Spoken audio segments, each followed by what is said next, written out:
Well, welcome to the order of Monday morning.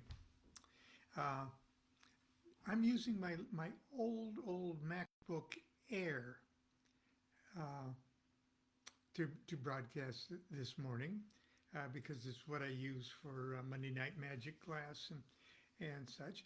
But the reason I'm even telling you about it is I haven't used it for a broadcast in a couple of years, so I'm not sure you're hearing me okay and seeing me okay and everything. And as you can see, I've had to pull the shades and the lighting is kind of different. Um, but I'm looking to see if anyone is leaving a message like "I can't hear you" or something like that. Uh, but anyway, I don't seem to be able to see when comments come in here. If if you are watching this, could you just briefly leave me a message that says "I hear you" or something like that, and we'll treat this few moments as a test. Uh, well, no comments yet. I will proceed as if you are hearing me.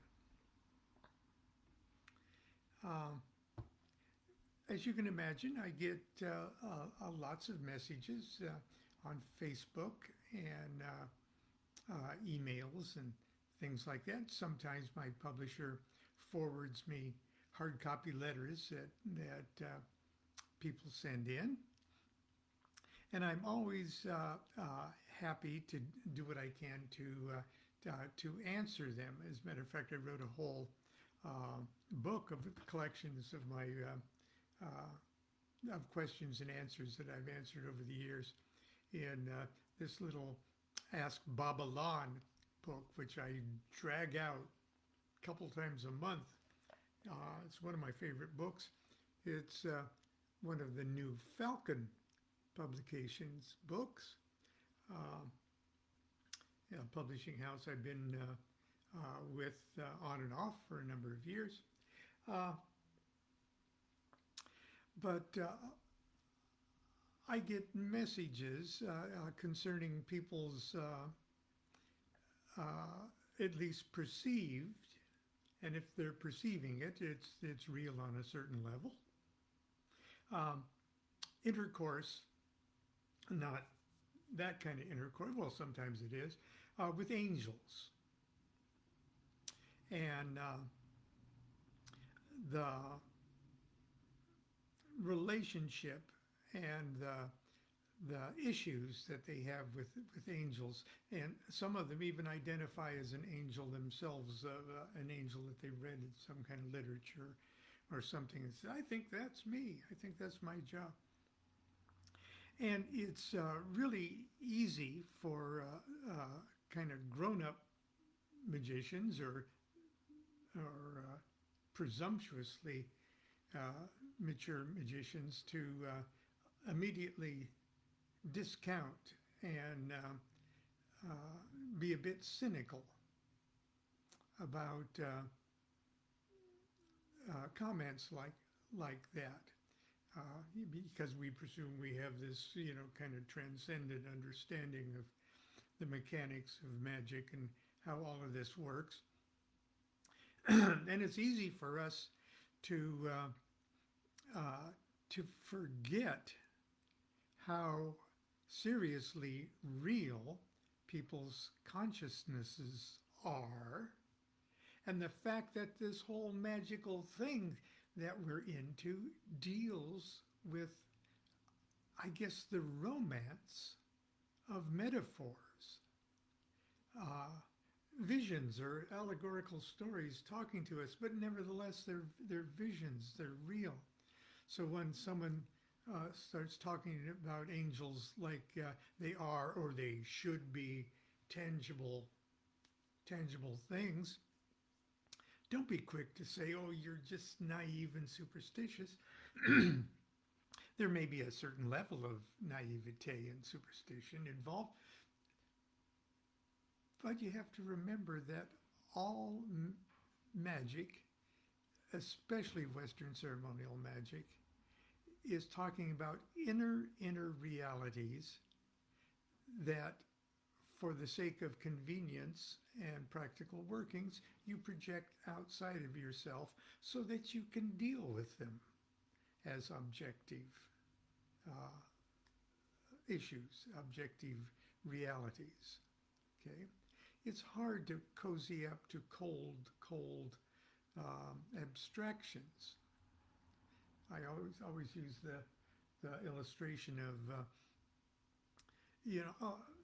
I'm a Thelemite and a Thelemic magician, and my life is not bereft of deities. I've got Nuit, the expansion of the universe, the greatest mother that you can possibly imagine. The greatest womb you can possibly imagine is the infinite space, and then Hadit, okay, that the any point within that infinity is also an infinite point. So I've got that, and then Rahur Kawit, who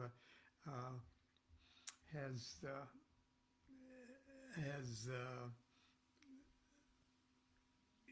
image of pecking your eyes out and being a badass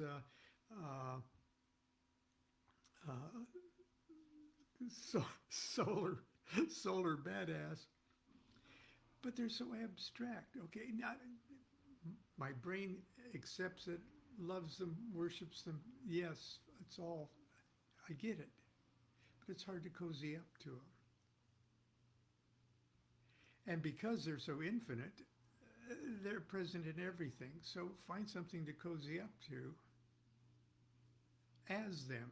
And so that's what the whole thing with objectifying these angels are.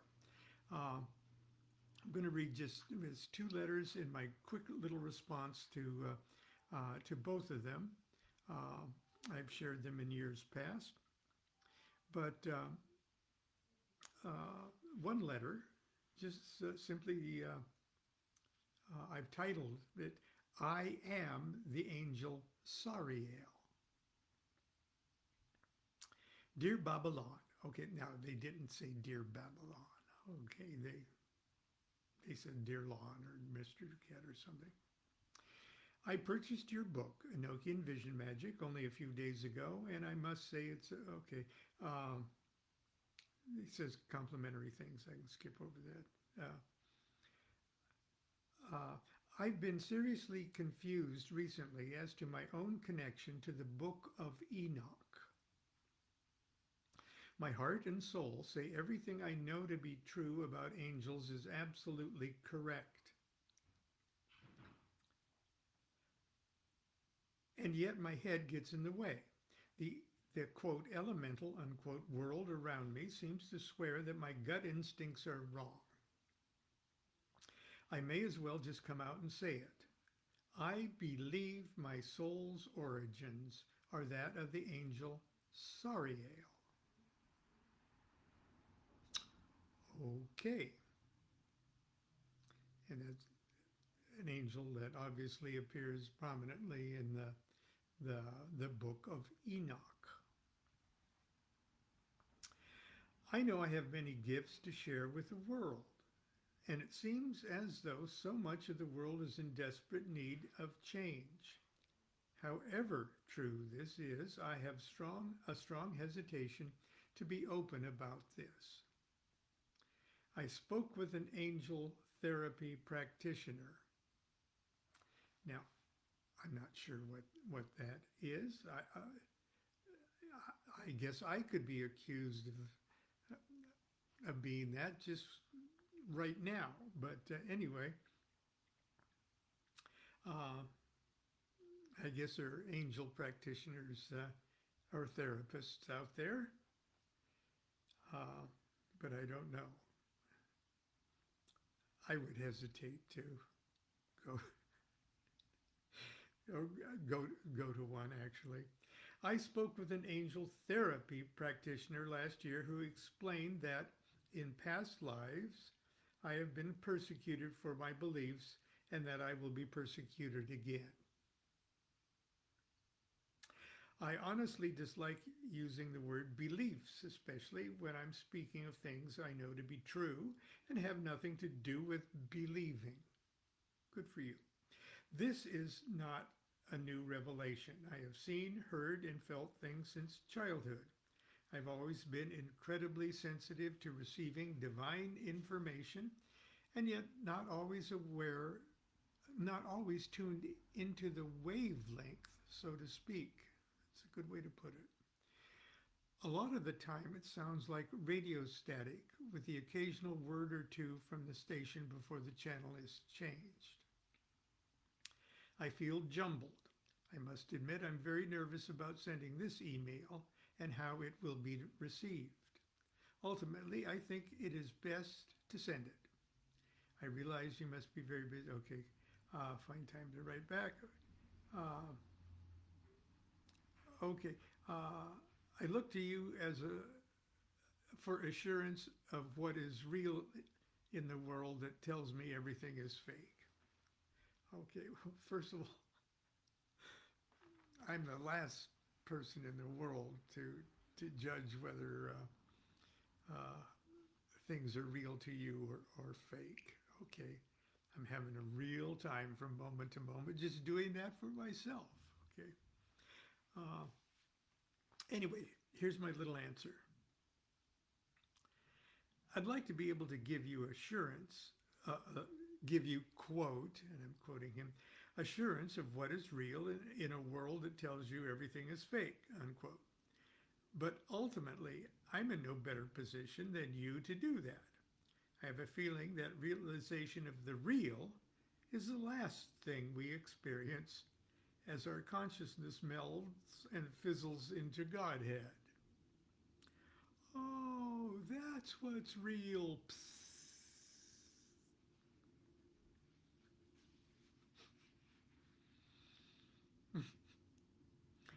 Until that final moment of realization, all the reals are just as phony as the fakes. So why worry about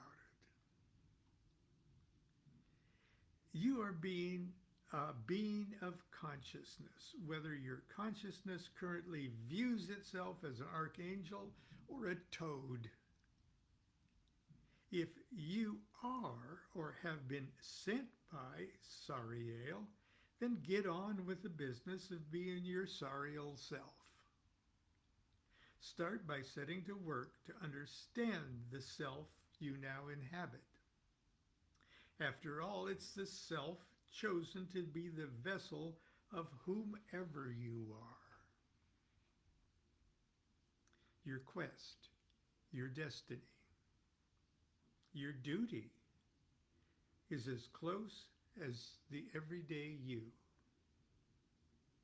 You'll find more wisdom there than you will from angel therapy practitioners or cynical, gray-haired magicians like me. I imagine this has probably not been very helpful, but it's about all the wisdom I can muster this morning. Wish you the best of luck with your life and your quest. Okay.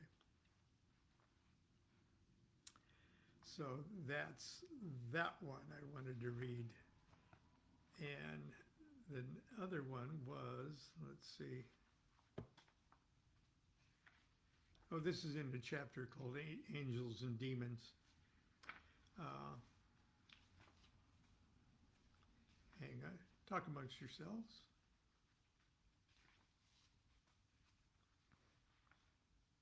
I think it's right here. Because they wanted to command archangels. And yeah, here we go. I'll try to keep this as brief as I can, but there are two issues I'd like your opinion on. And the first one is about out-of-body experiences. And I'll skip over that one. Second, I'm familiar with the story of your first Goetic experience and emphasize with the situation you were in when you did it. I myself have a family I support working full time, and I'm trying to get my degree to get a promotion, and money is always an issue. When I tried Goetic Evocation of the same spirit you wrote about in your first experience, I could not get him to appear visibly, although there was a smoky something present. It was not contained within my triangle of art, but kind of zipped around the room like it was trying to avoid me looking at it. Yeah. There's no communication between us that I could recognize. So the ritual must have failed. Any ritual you can walk away from is a success, okay? But I digress. And I always say it's better to be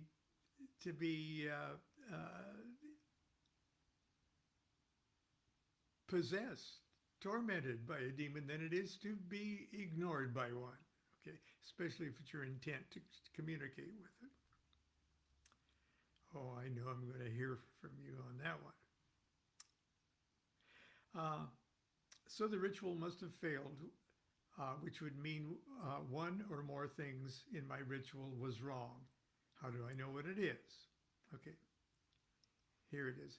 And why is it that I can see the angels in my mind's eye in the lesser banishing ritual of the pentagram? I can see them present, but they don't really take commands. By the way, vibration of the divine names look like a prayer. Okay, that's he digresses. And finally, should I be able to use the greater ritual of the pentagram to evoke elementals, not just their qualities, but I don't feel, see, or sense their presence? Could you tell me why or how to fix that? Okay. Out of all the practices I've been doing, I know that my brain is interpreting things differently. And I feel that my aura is stronger, and things that didn't make sense when reading them before make sense now. Good observation. But when I try to allow myself serious working, like the one Crowley suggests is doable, it just doesn't seem to come together. Okay. Hi, name withheld. I really don't know what to tell you about your out-of-body experiences, except that I go through sessions when I can pop out easily and sessions when I can't. I don't think your exposure to solar energy has much to do with it. Okay. We didn't read that part of his letter. I consistently project in my half-sleep after I gorge on my wife's broccoli quiche. No kidding. I'm not sure what to tell you about your chakra pains. Don't dismiss the possibility it might be purely physical. If it continues, see your doctor. I'm given to understand that various psychic or chakra centers can act as exit points when astrally projecting. Indeed, many of my nocturnal involuntary excursions seem to be characterized by an intense thrill sensation in my solar plexus region. I also experience severe pain in the medulla area of my brainstem during unpleasant or confusing OBEs. This leads me to at least consider the possibility that I exit my physical body through different chakras. Okay. Don't worry about not seeing angels, spirits, elementals, etc. Proceed as if you did. If you could hear them talking to each other, they might be saying something like, "Don't move. He can't see us, so he doesn't believe we're here. I hope he doesn't write DuQuette." Proceed to work without seeing them and focus on the effects of your working. As for commanding the archangels in the lesser banishing ritual of the pentagram, where the fuck in the lesser banishing ritual of the pentagram does it say anything about commanding the archangels to do anything? They come when they are called because they are already there. The same goes for God. Face east, and everything in the universe that's in front of you is Raphael. Where an archangel is concerned, it's you who needs to impress him or her by showing him or her you recognize their position in the magical universe. Command him. Command him? Command him to do what? Bring you money, get you a girlfriend, harm an enemy? Those are chores for beasties dramatically lower on the spiritual totem pole. With all due respect, you have to get it straight what you're trying to do in these rituals and what the hierarchy of spirits is really about. Just keep plugging away and try not to overthink things. After all, this is a spiritual science. What you think, whenever you think you haven't made any magical progress, just ask yourself, where was I a year ago? Or 2 years ago? Was I more magical then? I can almost guarantee your answer will be no. Okay. Those are a couple little comments on angels. When dealing in sort of classic Western ceremonial magic, most of us are usually first introduced to kind of the classical Kabbalistic concept of angels and the very orderly, anal retentive hierarchy of angelic beings. And we've got centuries and centuries of spiritual literature to get us started on our granted imaginary populating our magical universe with these already set in place. They got names, their names add up to compatible numbers and things like that. So we're used to working with things like that. It wasn't until I started to, in that kind of study, in that kind of practice, get into, investigate, practice the other kind of angelic magic that comes along with the study and the mastery of the Enochian system of angelic magic. And dealing with angels as, say, a level of consciousness, vibration, environment. The angel is that whole frequency of consciousness. Well, you hear about the seventh heaven and Muhammad was taken up to the seventh heaven and things like that. Those are levels of consciousness. When he was taken up, that meant he entered into the presence of that consciousness frequency for a while and could identify with it. And so the entire experience was an angelic vision. Okay, and if you read the Vision and the Voice, you see that several angels, sometimes more than that, appear in each of those aethers. Sometimes the most dramatic angel appears right at the beginning of the vision, and that's not really the angel of the aether. It's the angel of the doorway of the aether. So in other words, you gotta kind of, in order for you to raise your consciousness level, you're going to have to get through this door, this pylon, this membrane. And I'm the angel that does that. And so, and usually that's pretty dramatic because he has to, in a sense, snap you out of the lower level of consciousness and get you up there into that higher frequency. And so it would be a real mistake to say, oh, I saw that angel. Oh, I dealt with that angel. And oh, I commanded that angel. Wait a minute. You're going up on their turf. Okay. Don't be worrying about commanding anyone at that level. They're there to show you something, to teach you something. And that's why I have such, I guess, an affection for Enochian vision magic. Because even though you could write your experiences in your own books, like Crowley did in The Vision and the Voice, every Enochian magician's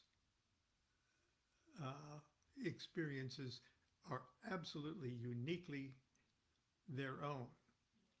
The general journey is universal, but the details of the trip are 100%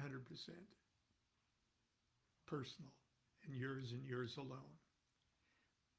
My angel isn't your angel. Your angel isn't my angel. Crowley's angels, although they're in many respects universal in a way, just like the Kabbalistic angels are universal in a way. But the real dealing with them is entirely your own.